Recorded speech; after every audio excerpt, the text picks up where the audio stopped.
গঠন অনুসারে বাক্য কত প্রকার। এতক্ষণ শিখেছি আমরা হলো যে বাই মিনিং, এখন শিখবো হলো যে বাই স্ট্রাকচার, অর্থাৎ স্ট্রাকচার অনুসারে হলো যে গঠন অনুসারে হলো যে সেন্টেন্স কত প্রকার। সাধারণত গঠন অনুসারে আমরা সেন্টেন্সকে হলো যে কয় ভাগে ভাগ করতে পারি সেটা একটু দেখি, যে আমরা 3 ভাগে ভাগ করতে পারি। গঠন অনুসারে সেন্টেন্সকে আমরা কয় ভাগে ভাগ করতে পারি? 3 ভাগে ভাগ করতে পারি। দেখা যাক কি কি উপায়ে ভাগ করতে পারি, যে গঠন অনুসারে আমরা বাক্য কয় ভাগে ভাগ করতে পারি? 3 ভাগে ভাগ করতে পারি।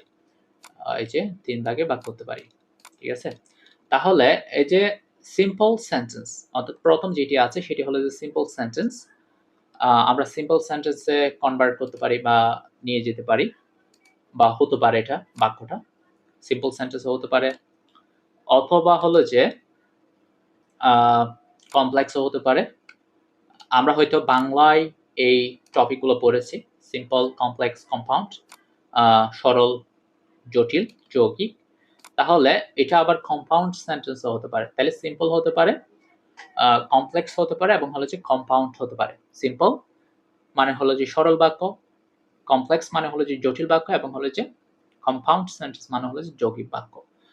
সো কিভাবে সেন্টেন্সগুলো গঠিত হয় সেটিও দেখা দরকার। আসলে সেন্টেন্সগুলো আমরা কিভাবে গঠন করতে পারি, যে প্রথমে যদি আসি যে যেটা সিম্পল সেন্টেন্স, এখানে কি থাকবে? এখানে কি থাকবে? একটি সাবজেক্ট থাকবে। সিম্পল সেন্টেন্স হলো যে একটি সাবজেক্ট থাকবে, অর্থাৎ হলো যে একটা কি থাকবে? সাবজেক্ট থাকবে, তারপর হলো যে একটি মাত্র হলো যে ফাইনাইট ভার্ব থাকবে। একটি সাবজেক্ট এবং একটি ফাইনাইট ভার্ব থাকবে। এটি হলো যে কি? Simple sentence. অর্থাৎ বাংলায় কি এটাকে সরল বাক্য বলে, যেখানে একটা সাবজেক্ট থাকবে, একটি কি ফাইনাইট ভার্ব থাকবে, এবং কি পূর্ণ অর্থ দিবে এটা। ঠিক আছে? এটার কি থাকবে? পূর্ণ অর্থ থাকবে। তাহলে একটা এক্সাম্পল দেখা যাক এখানে, যে কিভাবে আসলে অর্থ দেয়। যে আমরা যদি বলি দ্য বয় কি প্লেস ফুটবল, দ্য বয়স প্লে কি ফুটবল, কি যারা বালক আছে তারা কি ফুটবল খেলে, বা বালকটি হলো যে কি খেলে? ফুটবল খেলে। তাহলে এই যে দ্য বয় প্লেস ফুটবল, এই যে এখানে হলো যে সাবজেক্ট কোনটা? এই যে দ্য বয়, ভার্ব আছে, এটা কি পূর্ণ অর্থ দিচ্ছে। একটা সাবজেক্ট, একটা ফাইনাইট ভার্ব, তারপর কি শেষে ফুল স্টপ। তাহলে এটা কি? সরল বাক্য, সিম্পল সেন্টেন্স। এখন দেখি কমপ্লেক্স সেন্টেন্স কি আসলে, জটিল বাক্য কি, যেখানে একটা হলো যে প্রিন্সিপাল ক্লজ থাকবে, অর্থাৎ প্রধান খণ্ড বাক্য থাকবে, প্রধান বাক্য থাকবে, অর্থাৎ মেইন ক্লজ বলতে পারেন, এটাকে প্রিন্সিপাল ক্লজও বলতে পারেন, অথবা মেইন ক্লজও বলতে পারেন। তারপর এক বা একাধিক, অর্থাৎ এখানে একটি হতে পারে, অথবা একাধিক কি থাকবে? সাবঅর্ডিনেট ক্লজ থাকবে। অর্থাৎ এখানে হলো যে একটি থাকতে পারে সাবঅর্ডিনেট ক্লজ, বা একের অধিক হতে পারে। সাবঅর্ডিনেট ক্লজ কি একের অধিক হতে পারে, অর্থাৎ অপ্রধান বাক্য। একটি মাত্র প্রধান বাক্য কি, এখানে অনেকগুলো অপ্রধান বাক্য থাকতে পারে। যখন এভাবে হলো যে কোনো সেন্টেন্স গঠিত হবে, আমরা সেটাকে হলো যে কমপ্লেক্স সেন্টেন্স হিসেবে ধরে নিব। তাহলে এখানে আরো কিছু জিনিস আছে যেগুলো হলো যে থাকলে আমরা বুঝতে পারবো যে এটা হলো যে একটা কমপ্লেক্স সেন্টেন্স। যেমন সিন্স থাকতে পারে, বিকজ থাকতে পারে, বিকজ থাকতে পারে, বিকজ থাকতে পারে,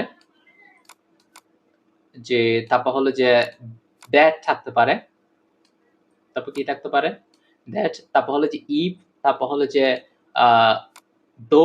এই জিনিসগুলো থাকলেই আমরা এটাকে অনেকটা হলো যে কমপ্লেক্স সেন্টেন্স আছে, কমপ্লেক্স সেন্টেন্স এটা বুঝে নিতে পারি।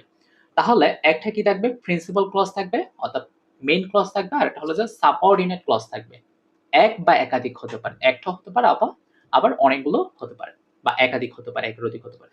যেমন আমি যদি একটা এক্সাম্পল দিই, যদি বলি আই নো, যখন আমি বলবো শুধুমাত্র আপনাকে আই নো, আমি জানি, তো আপনি আমাকে প্রশ্ন করবেন না তুমি কি জানো? হোয়াট ডু ইউ নো, তুমি কি জানো?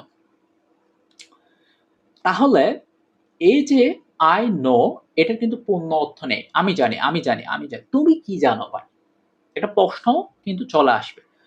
তাহলে যখন প্রশ্নর পাশাপাশি কি জানি সে বিষয়টা যখন চলে আসবে, তখন কি আমরা এটাকে একটা কি বলবো?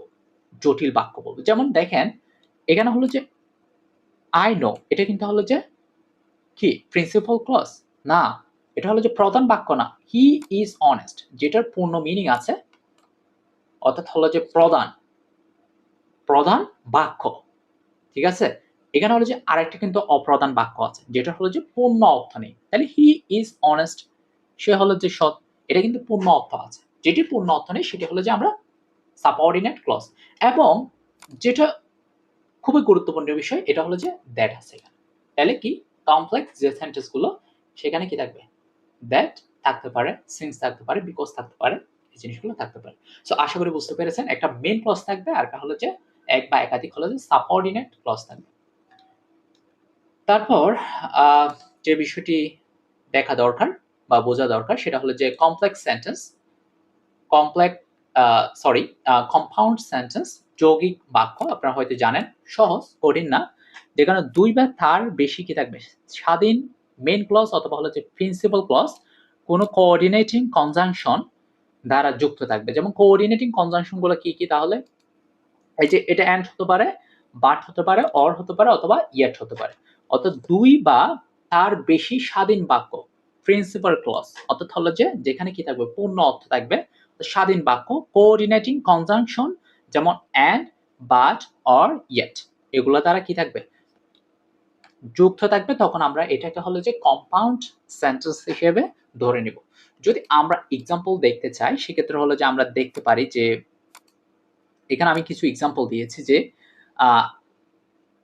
হি ইজ ফর, এখানে হলো যে আগে নোট করা আছে আসলে, হি ইজ ফর বাট কি হি ইজ অনেস্ট, সে হলো যে কি গরিব কিন্তু কি সে হলো যে সৎ। তাহলে এখানে হলো যে দুইটা কি আছে, দুইটা হলো যে বাক্য আছে এবং হলো যে দুইটা বাক্যই হলো যে কি কোঅর্ডিনেটিং কনজাংশন দ্বারা হলো যে কি যুক্ত, কোঅর্ডিনেটিং কনজাংশন দ্বারা কি যুক্ত, এই যে বাট দ্বারা যুক্ত, অর হতে পারে, ইয়েট হতে পারে, ঠিক আছে। তাহলে হি ইজ পোর সে হলো যে গরিব, বাট হি ইজ অনেস্ট তাহলে কি সে গরিব কিন্তু কি সে সৎ। তাহলে কি দুইটা হলো যে প্রিন্সিপাল ক্লজ, অর্থাৎ হলো যে দুই বা তার বেশি, ঠিক আছে, কোঅর্ডিনেটিং কনজাংশন, তাহলে কনজাংশন কোনটা বাট। সো আশা করি বুঝতে পেরেছেন।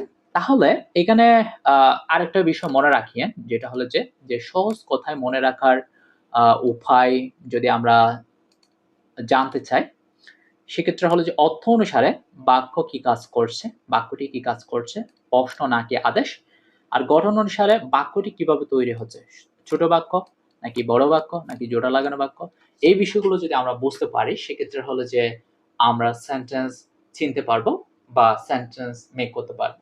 সো আমি